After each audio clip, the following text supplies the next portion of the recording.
রাস্তার মাঝখানে ইন্তেকাল করেছেন মরুভূমিতে। কিন্তু ওনার সাথীরা যখন ওনার গোসল দিতেছে, পানি তালাশ করতেছে, পানি তালাশ করতে কিছু দূর যাওয়ার পরে কুদরতি ভাবে মরুভূমির ভেতরে তালাব পায়ে গেছে, পানি পায়ে গেছে এবং পানিগুলো তালাবের থেকে উঠায় তাড়াতাড়ি নিয়ে আসছে। অথচ এই পথ দিয়ে আগে আসছে, তখন এই তালাব নজরে আসেনি। পানিগুলো আনছে, আনার পরে পানি গরম করবে, গরম করার জন্য আগুন তালাশ করতেছে। কেউ হাত দিয়ে দেখেছে পানি অটোমেটিক গরম আসছে। এই পানি দিয়া যখন ওয়াইসুল কারণীকে গোসল দেওয়া আরম্ভ করেছে, হাত পায়ের যেখানে ঘষা দেয়, মাইয়ের দেহের ভেতর থেকে মিষ্কের ঘ্রাণ বের হয়, মিষ্কের ঘ্রাণ বের হচ্ছে। কাফন পড়াইছে, কাফনের ভেতরেও মিষ্কের ঘ্রাণ কুদরতি ভাবে। যখন ওনার কবর করতেছে, কবর এক কোদাল মাটি তুললে মনে হয় যেন যে 10 কোদাল মাটি ফেলে পড়ে, কবর অটোমেটিক হইতেছে। কবরের ভেতরে যখন সাথীরা 4 জন নেমে কবরের মাটিগুলো ঠিক করতেছে, কবরের মাটি যেখানে লাগতেছে মাটির থেকে মিষ্কের ঘ্রাণ আগে বের হইতেছে। জমিনে এমন কিছু মানুষ আছে যাদের নেক আমলের কারণে এরকম আখিরাত তাদের এত সুন্দর। তাদের মধ্যে উমর ইবনে আব্দুল আজিজ অন্যতম একজন। উমর ইবনে আব্দুল আজিজের জামার সাথে রাজ্যের মন্ত্রীরা, হুকুমতের লোকেরা তাদের জামা ধোয়ার জন্য ধোবির কাছে দিত। ধোবি বলতো, উমর ইবনে আব্দুল আজিজের জামার সাথে নিজের জামা ধুইতে চান কেন?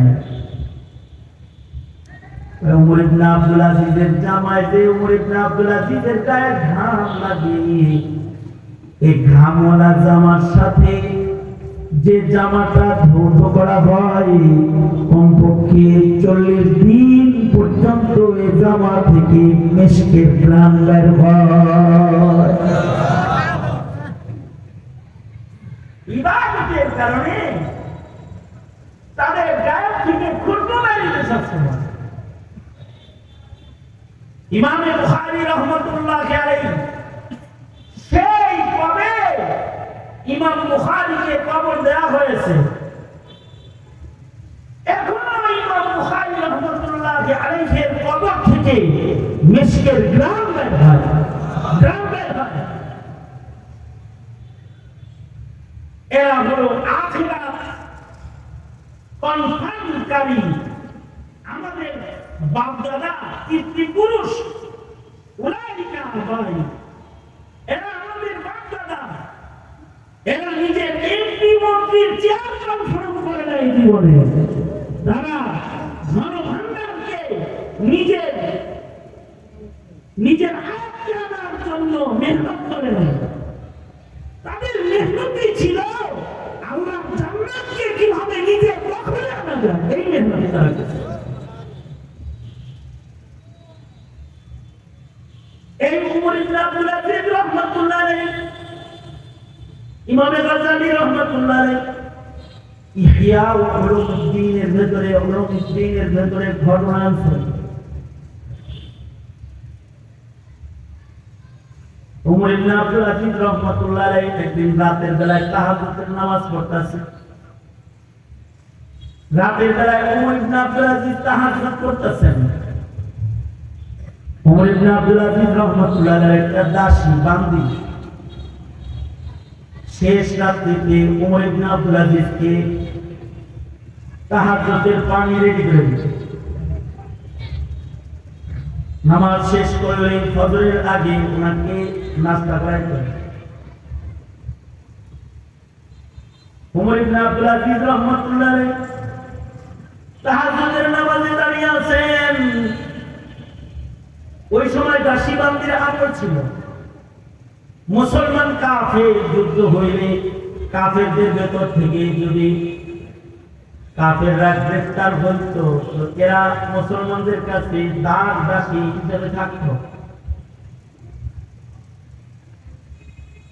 দাসী ওমর ইবনে আব্দুল আজিজের পেছনে দাঁড়ায় দাঁড়ায় নামাজ পড়তেছে। কিন্তু ওমর ইবনে আব্দুল আজিজের নামাজ লম্বা নামাজ, রুকু সেজদা অনেক লম্বা। দাসী সংক্ষিপ্ত তাহাজ্জুদ করে পেছনে কাত হয়ে রয়েছে। এই যে কাত হয়ে রয়েছে, এর ভিতরে দাসী ঘুমায় পড়ছে। ওমর ইবনে আব্দুল আজিজ রাহমাতুল্লাহ আলাইহি নামাজ পড়তেছেন, দাসী ঘুমায় পড়েছে। কিছু সময় পরে ওমর ইবনে আব্দুল আজিজ রাহমাতুল্লাহ আলাইহি ওনার তাহাজ্জুদ শেষ করে যখন পেছনে তাকাইছেন, দেখে দাসী ঘুমায় রয়েছে। ওমর ইবনে আব্দুল আজিজ নিরিবিলি কিবলার মুখ হয়ে আবার দোয়া জিকির শুরু করেছেন।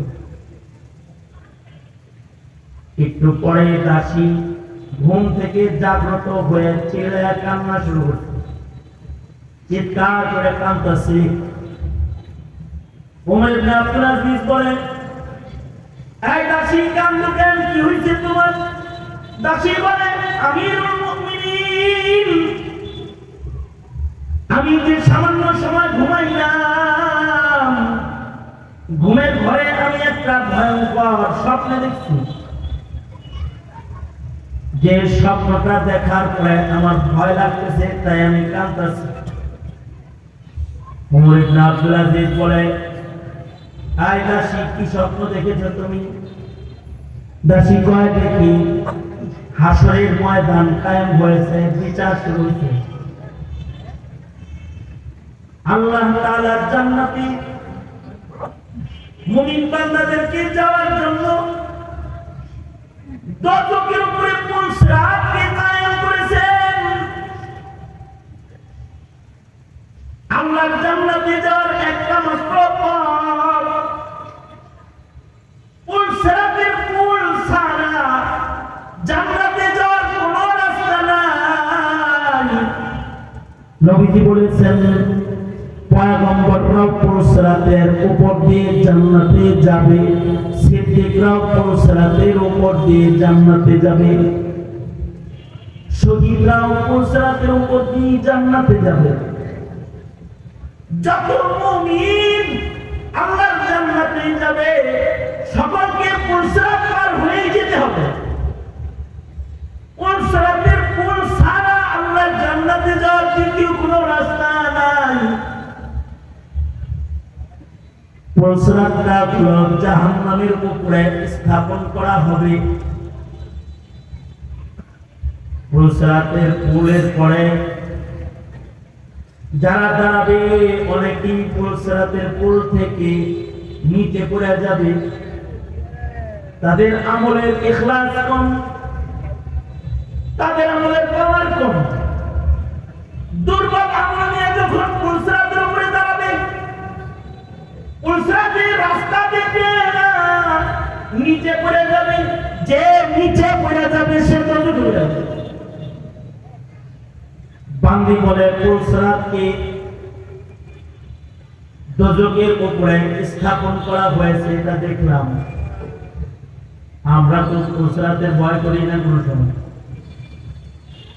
কিন্তু সাহাবায়ে কেরাম পুলসিরাতের ভয়ে কাঁদছে।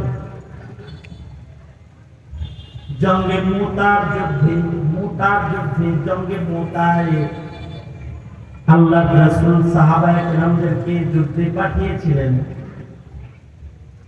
নবীজি এই কাফেলাকে যুদ্ধে পাঠানোর আগে আল্লাহর রাসূল বলে দিয়েছেন, তোমাদের মধ্যে এই তিনজনের সেনাপতি নির্ধারণ করলাম। 1 নম্বর সেনাপতি অমুক, 2 নম্বর সেনাপতি অমুক, 3 নম্বর সেনাপতি অমুক। 3 জন শহীদ হয়ে যাবে। এই 3 জন যখন শহীদ হয়ে যাবে, চতুর্থ সেনাপতি তোমরা যুদ্ধের ময়দানে নিজেরা পরামর্শ করে বানায় নিবে। নবীজি তিনজন রে শহীদ হবে আগে খবর দিছে। নবী যাদের শহীদ হবে খবর দিছে এটা কি আর বলে চলে? এবং আশ্চর্য ওই মোতার যুদ্ধ, যে এই যুদ্ধটাকে আল্লাহ তাআলা নবীজি মদিনায় বসেছিলেন আর এই যুদ্ধের লাইভ আল্লাহ তাআলা তার হাবিবকে দেখাইছেন মদিনায় বসে বসে। এই তিনজন সাহাবী বাড়িতে যায় বিবি বাচ্চার কাছে যায় বলছে, যায়েদ ইবনে হারেসা যায় বলে, এই বিবি, নবী বলছে আমি শহীদ, এই সাক্ষাৎ তোমার সাথে আমার শেষ সাক্ষাৎ, আর কোনদিন দুনিয়াতে তোমার আমার মুলাকাত হবে না। তো রাসূল বলছে আমি শহীদ, দেখা হবে জান্নাতে। আব্দুল্লাহ ইবনে রাওয়াহা নবীর সাহাবী, তিনিও বাড়িতে যা বলছে, নবী বলছে আমিও শহীদ। আর বিবি, এই সাক্ষাৎ তোমার সাথে আমার শেষ সাক্ষাৎ, আর কোনদিন মুলাকাত হবে না, দেখা হবে আল্লাহর জান্নাতে। বিদায় নিয়ে গেলাম আমি শহীদ, বিদায় নিয়ে গেছেন শহীদ হিসাবে, জান্নাতি মুলাকাত হবে এটা বললেন।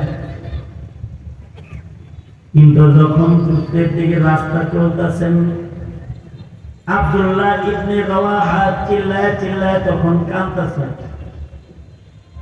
সবাই মিলে আব্দুল্লাহ ইবনে রাওয়াহাকে বলে, এ আব্দুল্লাহ ইবনে রাওয়াহা, চিৎকার করে কান্দো কেন? মরারে এত ভয় পাও? নিজের বিবি বাচ্চা রেখে এসেছ, তাদের জন্য মায়া এত যে তাদের মায়া কান্দো নাকি? আব্দুল্লাহ ইবনে রাওয়াহা বলে, না না, মরণের ভয়ে কান্দি না, সন্তান বিবি রেখে চলে যাচ্ছে এজন্য কান্দি না, এখন কাঁদতেছি একটা ভয়ে, সেটা হলো আমি শহীদ তো হব, কিন্তু আল্লাহর রাসূল বলেছেন পুলসরাত পার না হয়ে কেউ আল্লাহর জান্নাতে যাইতে পারবে না। কেমন শহীদ যে আমি হব, আমার শাহাদাতের আলো দিয়ে কি আমি পুলসরাত পার হইতে পারবনি? এই ভয় কাঁদতেছি, যদি আবার পাও ফসকা নিচে পড়ে যায় তো পুলসরাতের নিচে তো জাহান্নাম। এটা হলো তাকওয়াল্লাহ। আর আল্লাহ বলে জান্নাত পরিষ্কার মুত্তাকিন, জান্নাত মুত্তাকিনদের জন্যই বানানো হয়েছে। দাসী বলে, ওমর ইবনে আব্দুল আজিজ, দেখলাম যে হাসর ময়দান কায়েম হয়ে গেছে আর পুলসরাতকে জাহান্নামের উপরে স্থাপন করা হয়েছে, এক একজন করে পুলসরাতের পুলের উপরে রাখা হয়েছে।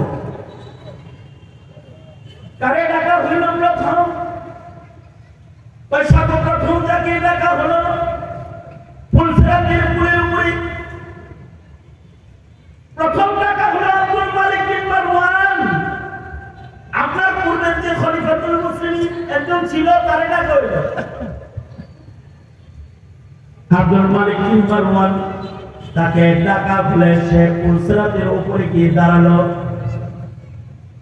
দাঁড়ানোর পরে কিছু দূর হাঁটার পরেও তার পা কাঁপতে শুরু করল। আর মালিক ইবনে মারওয়ান, আব্দুল মালিক বিন মারওয়ান, সে দোজখের ভিতরে পড়ে গেল। খলিফাতুল মুসলিমিন শাসক ছিল, রাষ্ট্রপ্রধান ছিল, কিন্তু মালিক ইবনে মারওয়ান দোজখের ভিতরে পড়ে গেল। ওমর ইবনে আব্দুল আজিজ আপনি উঠলেন, বললেন তারপরে কি হলো? তারপরে তার সন্তান ওয়ালিদ ইবনে আব্দুল মালিক বিন মারওয়ানকে ডাকা হলো। ওয়ালিদ বিন আব্দুল মালিক বিন মারওয়ানও পুলসরাতের উপরে যে দাঁড়ালো। এক কদম হাঁটার পরে তার পা পিছলে গেল আর পুলসরাত থেকে কাঁপতে কাঁপতে সে দোজখের আগুনে পড়ে গেল। ওমর ইবনে আব্দুল আজিজ বলে তারপরে কি হলো? তারপরে সুলাইমান বিন আব্দুল মালিক বিন মারওয়ান